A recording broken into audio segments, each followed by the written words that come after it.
வணக்கம். குரலோடு பேசுவோம் குரலோடு பேசுவோம். நம்ம இந்த அதிகாரம் முன்னாலே பார்த்தோம். உதவி, நன்றி அப்படின்னு மாற்றி மாற்றி வள்ளுவர் சொல்கிறாரு. அதாவது ஒரு செயல் நடக்கிறதுக்கு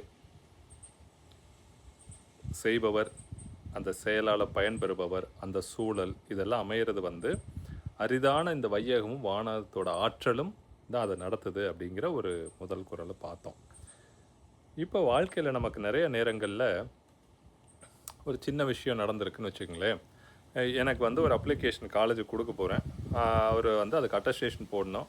ஒரு ப்ரொஃபஸர் அட்டஸ்டேஷன் போட்டு கொடுக்குறாரு அப்படின்னு ஒரு இது என்ன ஒரு சின்ன உதவி, இதில் என்ன பெரிய விஷயம் இருக்குது இல்லையா? ஆமாம். என் பையனுக்கு உடம்பு சரியில்லாத போது அவனுக்கு இங்கே ஒரு வர்மா கிளாஸ் இருக்குது, அதை போய் கற்றுக்கிட்டிங்கன்னா இல்லை வச்சுக்கிட்டிங்கன்னா கொஞ்சம் யூஸ்ஃபுல்லாக இருக்கும், ட்ரை பண்ணி பாருங்கள் அப்படின்னு ஒருத்தர் சொல்கிறாங்க. அதுக்கு ஒரு வகுப்பு எடுக்கிறாங்க. அது போய் ப்ராக்டிஸ் பண்ணோம், நல்லா இருக்குது அப்படின்னு இப்போ சொன்னால் அது முடிஞ்சு போச்சு. அதில் ஒன்றும் இதில் என்ன பெரிய விஷயம் இருக்குது அப்படின்னு நமக்கு தோணும். ஆனால் அதை ஏன் அவர் செய்யணும்? ஏன் அந்த சூழல் நடக்கணும்? அப்படி ஒரு அமைப்பு ஏன் இருக்குது?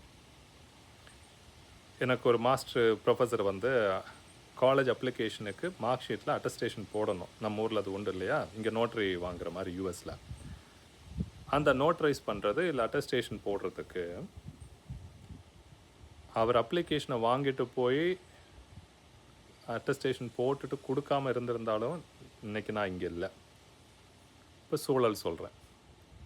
ஏன்னா அது ஒரு சின்ன செயல், ஆனால் ஞானத்தின் மானப்பெரிது. ஏன் அது அவ்வளோ பெரிய விஷயமா இருக்குது அப்படின்னா, நான் எந்த கல்லூரிக்குமே 12th முடிச்சுட்டு அப்ளிகேஷன் போடலை. ஏன்னா நான் படிக்க வைக்கிறதுங்கிறது எங்களுடைய இதில் நோக்கம் இல்லை. வீட்டில் படித்து முடிச்சுட்டு வேலைக்கு போயாச்சு.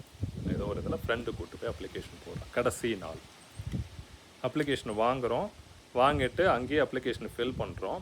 அங்கே இப்போ அட்டஸ்டேஷன் போடணும். பிரின்ஸிபால்கிட்ட வாங்கலாமான்னு நாங்கள் வெயிட் பண்ணுறோம். அப்போ அங்கே ஒரு சும்மா போகிற ஒரு கெமிஸ்ட்ரி ப்ரொஃபஸர் வாசவி காலேஜில் அவர் என்னப்பா அப்படிங்கிறாரு.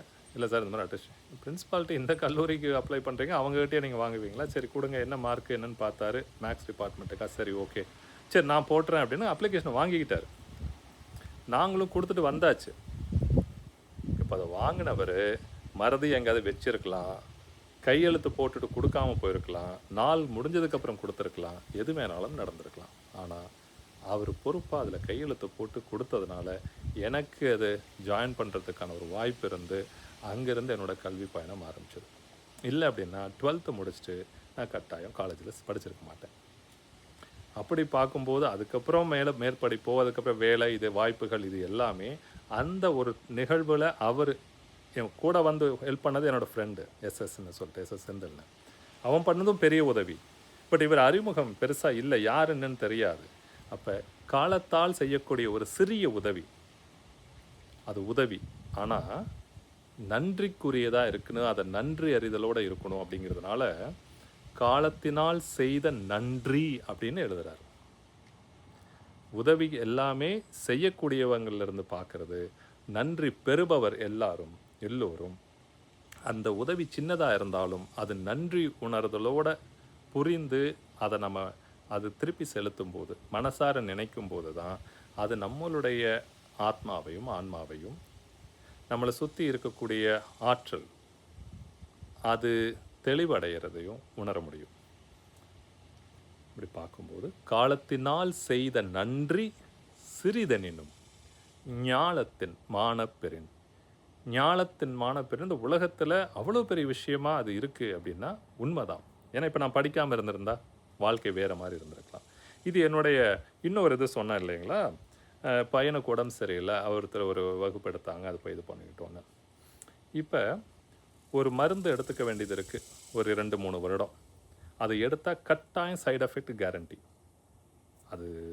அதாவது ஒரு ஃபிட்ஸ் வருது, அதிலிருந்து உங்களுக்கு அதற்கான பாதிப்பு கட்டாயம் கேரண்டீடு. ஆனால் வேறு வழி இல்லை, அதை எடுத்துக்கலைன்னா இன்னும் பாதிப்பு அதிகமாக இருக்கிற பட்சத்தில் அப்போ நம்ம வேறு ஏதாவது ஆல்டர்னேட் இது பண்ணும்போது ஒரு வர்மா ஒருத்தர் சொல்கிறாங்க, சண்முகம் ஐயான்னு கோயம்புத்தூரில். ஓகே, அகத்தியர் வறுமை ஆராய்ச்சி மையம் கோடான கோடி நன்றிகள் சண்முகம் ஐயாவுக்கு. ஓகே, அவங்க கொடுத்ததில் அப்புறம் நம்ம கற்றுக்கிட்டு வீட்டில் வாரத்தில் ஒரு முறை வைக்கிறதுக்கு பதிலாக தினம் 3 முறை அந்த வர்ம புள்ளிகளை இது பண்ணும்போது 3 வருடத்துக்கு பதிலாக அது மருந்து வந்து 18 மாதங்கள் மட்டும்தான் கொடுக்க வேண்டிய அவசியமாக இருந்தது. அதுக்கப்புறம் டெஸ்ட் எல்லாம் பண்ணால் எவ்ரிதிங் இஸ் ஃபைன். எந்த ஒரு சைடு எஃபெக்ட்டும் இல்லாமல் இருந்தது. அப்படின்னா அதை கற்றுக் கொடுத்தவரும் அந்த சூழலை அமைத்து கொடுத்தவரும் இல்லை, அதுக்கு எவ்வளவு நன்றி உணர்வோடு இருக்கணும் இன்னைக்கு வரைக்கும் என்றைக்குமே, இல்லையா? அப்போ ஒரு சிறிய உதவி நன்றி செய்யணும். அப்படிங்கிறதுனால தான் முதல் குறளில் வந்து உதவின்னு சொல்லிட்டு 2வது குறளில் உதவிக்கு பதிலாக நன்றின்னு குறிப்பிட்றாரு. நிறைய பேர் அந்த காலத்தினால் செய்த உதவின்னு இருக்கும். இல்லை, நீங்கள் திருப்பி எடுத்து பாருங்கள். 102வது குறள் செய் நன்றி அறிதல் அதிகாரத்தில் காலத்தினால் செய்த நன்றி சிறிதெனினும் ஞாலத்தின் மானப்பெரு. மீண்டும் மற்றொரு காணொளியில். நன்றி, வணக்கம்.